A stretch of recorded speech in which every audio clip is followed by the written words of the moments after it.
Wheeler, former D.C. homicide cop, and Ted Williams, former cop and 25 years an attorney. Let me get your take on it.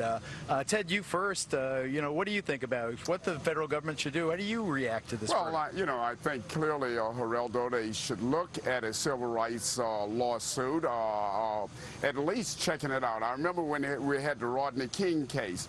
But come on, let's be very candid here. The jury has spoken, and I can tell you one of the things, and I sat in that courtroom, when Professor Carter, the black JAG officer, testified before this predominantly white jury. And Professor Carter was brought in, remember, by the prosecution. And Professor Carter was the one who, in fact, said, without any uncertainty, that, hey, he had taught him stand your ground, but then the defense got a hold of Professor Carter. And Professor Carter said this, and it resonated with that jury, I believe. He said you didn't have to have any injury whatsoever to invoke self-defense if you believe that you were in imminent, immediate, or bodily harm that could happen. You didn't have to go there. And I think the jurors relied on that.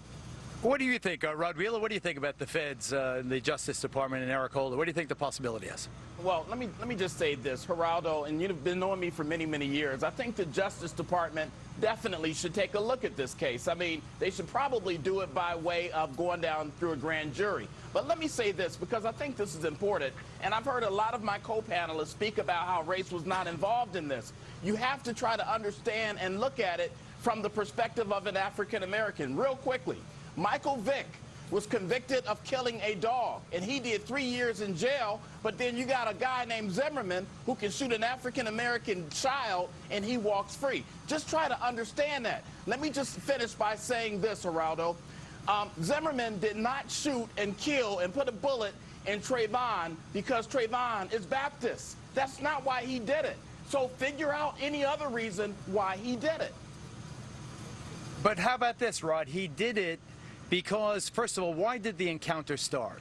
Didn't the encounter start because there had been a series of break-ins and robberies in the community? That's why he was a neighborhood watch captain. The neighbors, white, black, and brown, appreciated George Zimmerman's activities in keeping them safe. Didn't Trayvon Martin, wasn't he a stranger in the community? Didn't he look in the 7-Eleven surveillance video? I am so sorry this happened.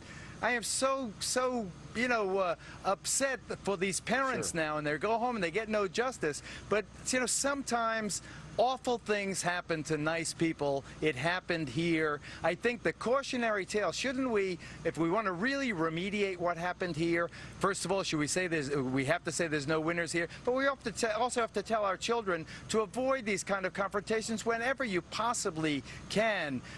This is a crazy world. People are responding in a crazy way. Okay, Rod, you get one last statement, and then Ted gets the one. Rod first. Geraldo, we cannot profile, just like your own son told you, Dad, okay? You cannot profile just because... He did. He told you that because he told you that just because Trayvon was wearing a hoodie. Your son wears a hoodie. Nobody should profile a person, Geraldo, including your son, because of what they're wearing or because of what they look like. Geraldo. Okay, Ted Williams. I got to tell you, I couldn't disagree with you more.